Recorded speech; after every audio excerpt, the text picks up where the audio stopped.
તો કર ને.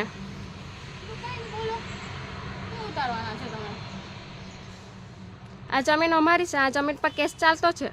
તમે ધારાસભ્ય આનંદ પટેલના વાઇફ અહીંયા શું કરે? તો કેમ મેં નહીં આવી શકું એવી જગ્યાએ? હા, નહીં આવી શકો. એટલે પોતાની જમીન હોય તો જ કોઈ વ્યક્તિ આવે એવું? તો તમે અહીંયા આવીને શું કરો? મેં બી નહીં કહી શકું કે આ તમારી જ જમીન છે ને તમે અહીંયા આવીને ડાયરેક્ટ પ્રશ્નો પૂછો છો કે આ તમારી જમીન છે ને આ છે ને તે છે ને. મેં તો બોલતી બી નથી કે મારી જમીન છે. બંધ કરો બેન. નવસારી જિલ્લાના વાંસદા ધારાસભ્ય અનંત પટેલ ફરી એકવાર ચર્ચામાં આવ્યા છે, પરંતુ આ વખતે કારણ કોઈ આંદોલન નહીં પણ તેમની પત્ની વિરુદ્ધ નોંધાયેલી પોલીસ ફરિયાદ છે. વાંસદા પોલીસ મથકમાં ધારાસભ્યના પત્ની વૈશાલી પટેલ સહિત કુલ 4 લોકો સામે ગુનો દાખલ કરવામાં આવ્યો છે. મળતી વિગત મુજબ સમગ્ર વિવાદ એક ખાનગી માલિકીની જમીન પર સફાઈ કરવા બાબતે શરૂ થયો હતો. આ જમીન હાલ ન્યાયિક પ્રક્રિયા હેઠળ હોવાનું પણ કહેવાય છે.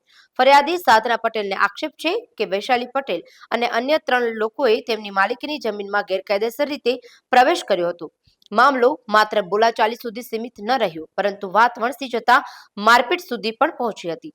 ફરિયાદીએ આક્ષેપ કર્યો છે કે વૈશાલી પટેલ અને તેમની સાથે આવેલા લોકોએ તેમની સાથે ધાકધમકી કરી માર માર્યો હતો. જોકે આ મામલો એકતરફી નથી. પોલીસે આ ઘટનામાં વળતી ફરિયાદ પણ નોંધી છે. સાધના પટેલ સામે પણ પોલીસમાં ગુનો દાખલ કરવામાં આવ્યો છે. હાલમાં વાંસદા પોલીસે બંને પક્ષોની રજૂઆતો સાંભળીને કાયદેસરની કાર્યવાહી હાથ ધરી છે. જમીન વિવાદમાં ધારાસભ્યના પરિવારનું નામ ઉછળતા સ્થાનિક રાજકારણમાં અનેક તર્ક વિતર્કો વહેતા થયા છે. આપના પોતાના પ્લેટફોર્મ લલકારને લાઈક કરો, ફોલો કરો, સબસ્ક્રાઇબ કરો અને શેર કરો.